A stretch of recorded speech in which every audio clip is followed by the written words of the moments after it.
5 signs you're heading for a burnout. Hi, my name is Dr. Meghana Dikshit. I'm the author of the book You Matter and Brain and Performance Expert. Today we're going to talk about burnout and what are the signs that you're probably heading for a burnout. This is part 1. I'm going to cover how to overcome the burnout in the part 2 in the next video. So if you're ready to know a little bit more about what is burnout and are you really going through it, type ready in the chat box and let's dive straight into the topic. So Aarti, a very successful mother, came to me with the feeling that she doesn't want to get out of the bed, she doesn't want to do her regular things, and she just had attempted suicide a couple of weeks back. Now from the outside, Aarti's life looks so perfect. She's a VP of a big company, she has got 2 lovely kids, those are achieving in their academics, great achievers in sports. Husband is, owner of a very successful business which kicked off in COVID, and everything is great. So when you look at her life, seems like, you'll get envious of such life. It's such a perfect life. But when you went deeper to figure out what actually happening in her life and why is she feeling all these things, is far too many drinks sometimes, stress and anxiety constantly weighing her down, yelling at children and having sleepless nights, and then eventually leading to feeling burned out. What actually is burned out? Burned out is a constant feeling that comes to you. It's not a one-off incident, it's not one of the feelings, it's not one of the thoughts. It's a consistent thoughts, feelings and actions that make you feel that you're detaching from the life, you are withdrawing from the life and you are not able to cope with what's going on.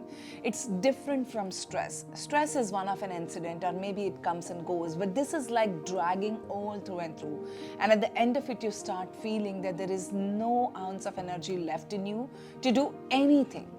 So if you're someone who knows somebody who's going through this, make sure that you send this video to that person.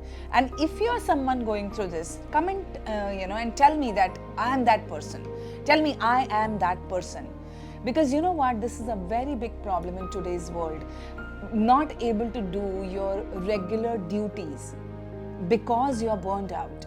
Because there's too many things happening in your life is a very big problem, and because we are not aware of our mental health, or because we as a society don't focus on this problem, we are actually not looking at it carefully. So if you're someone like this, let me know in the comment section that I am that person.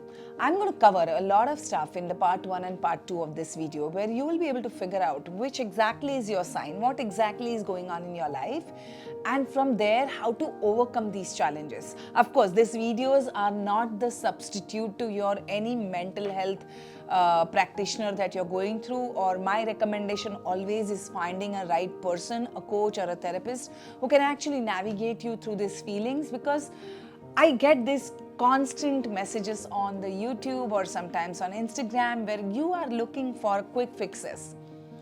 Today I got a message from one girl. She was feeling burned out in her job, and she quit her job 9 months back because she was not able to cope with her stress. And she was asking me this question that for 9 months I've not been doing the job. Every time I think of joining the job again, I start feeling stressed and I don't want to go there. And I simply asked her, I said, so what have you done for the 9 months? And she said, I'm overweight and I'm working on my weight. I want to lose weight and I'm focusing on that. But can you tell me, can you give me one suggestion that should I go back to my job or should I look at something else?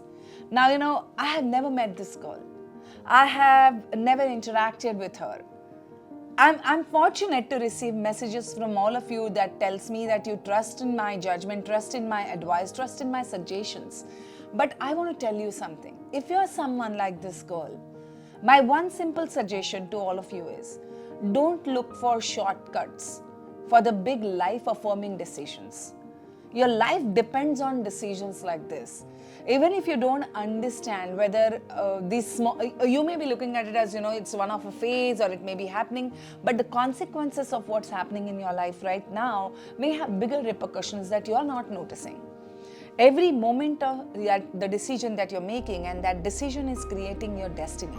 So don't take it lightly, don't take how you feel lightly, and don't ask people quick fixes. Because no matter how the person is amazing and great at the work that they do, these quick fixes are like Maggi noodle. No, I'm sorry to take the Maggi noodle example, but you know what? Maggi noodles are made in 2 minutes, and these 2 minutes noodles are not going to give you the lifetime of happiness, or it's not going to give you a lifetime of health. Rather, they're only going to, if you eat them every single day, it's going to cause you many, many challenges in your life, right? So asking for a mental health suggestion or asking for a mental health quick fix from somebody over a social media may do more harm than good to you. So just a little warning on that before we dive into the topic. If you are someone who's doing that, or if you know somebody who's looking for this fixes, type 2 minutes noodles in the chat box and let us know if you know somebody. 2 minutes noodles in the chat box. The first stage is honeymoon stage. When you join a new job or when you take upon one project which is new, you're excited, you're happy, and everything is like feeling amazing. All the hormones are rushing in your brain and you're feeling great. You're excited to do the work. The spurts of productivity, creativity are coming into your space. That's the first stage, that honeymoon stage. The second stage is onset of stress, where you're not constantly stressed, but there are phases, there are moments, there are times when you're feeling stress, and because of the stress, you're feeling low in energy, you're feeling fatigue, you're not able to focus properly, you're not able to dedicate yourself to the work in hand, and you kind of feeling distracted, and you just want to probably kind of start keeping your work a little away, but you can't do that because you're addicted and you're compulsively, you have to finish them, and then there's a stress that's playing on your mind once in a while. The third stage, chronic stress. This is a stage where you are constantly stressed. What does it mean? When you think of work, you feel stressed. When you look at work, you feel stressed. Every time there is some action you want to take related to the work, you're feeling stressed. In this stage, what happens is you start withdrawing from work sometimes. You start feeling apathy. You start feeling constant distraction. You don't get, excited at all looking at the work. Most importantly, when it is time to take action, you start procrastinating.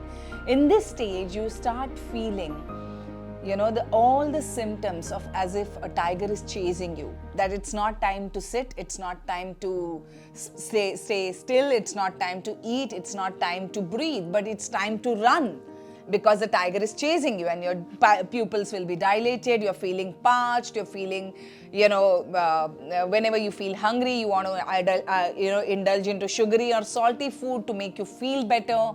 You want to indulge into activities that gives you immediate dopamine rush, like playing games on social media or maybe interacting with random people.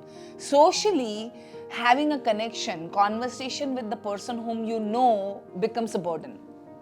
You want to just engage into meaningless activities and meaningless conversation that does not remind you of the work or stress that you go through the work. The fourth stage is a burnout phase. Here what happens is you actually start feeling weighed down by all the work. You want to just stop everything, withdraw yourself and run away, but you can't do it. You can't just drop everything and go. At this stage, the stress becomes so overwhelming that you start getting sleepless nights, or maybe sometimes nightmares, constant anxiety, constant stress, and most importantly, it starts affecting your physical health too. Sometimes it's gastrointestinal issues like bloating, nausea, or irritable bowel syndrome. Sometimes it could be having stomach issues, constant frequent migraines or headaches. And this chronic, back pain or, neck pain is persistent in your space. And at this point of time, there are constant irritability, mood swings may happen, and your family, your friends will start noticing the behavior changes in you. You may also experience self-doubt at this point of time, whether you're doing your job right or no, whether you are the right person for it or no. You'll start questioning yourself, you'll start questioning other people. In short, you will start doubting yourself so much that you will start feeling that maybe I'm getting these feelings because I'm not capable. So it becomes a feedback loop that you started the work because you felt that it will give you some satisfaction, but now you start feeling incapable and it starts making you feel dissatisfied, and it becomes a feedback loop to give you more anxiety and stress in your life. Fifth stage is chronic habitual burnout phase, where you become so stressed, so anxious that it kind of leads to depression. You start withdrawing from work, you reach late to office, you don't submit your projects on time. And eventually, because it is untreated, because you're not looking at it and not focusing on it, it may give an impression to the people in your office or in a job that you're not the right fit, and it may cause you your job, your position, or all the reputation that you have earned through over a period of time with your hard work. So remember, if at all you have these physical signs like constant stomach pain, gastrointestinal issues, belching, bloating, chronic headaches, neck and back pain, it's a time to understand that maybe there is something that your body is trying to tell you. A lot of times the fatigue and low on energy and mood swings are not just the signs of some deficiencies in your body, but it's also a sign that there is something not going right in your environment. If you feel that there's lack of motivation, lack of inspiration, the things that you loved doing earlier, now there is no interest in them, all of these could be the signs of you're heading towards burnout. Let me know in the comment section which phase are you at, if at all you are, and if a friend of yours or somebody whom you know, what phase have you seen maximum people? Honeymoon phase, stress phase, chronic stress phase, or burnout phase, or a habitual burnout phase? Which phase are you at out of the 1, 2, 3, 4, 5? Put down the number in the chat box. Or if you feel lack of interest, lack of motivation, let me know in the chat box that what exactly is happening with you, where you are in your life right now. Why are you watching this video? What is your challenge?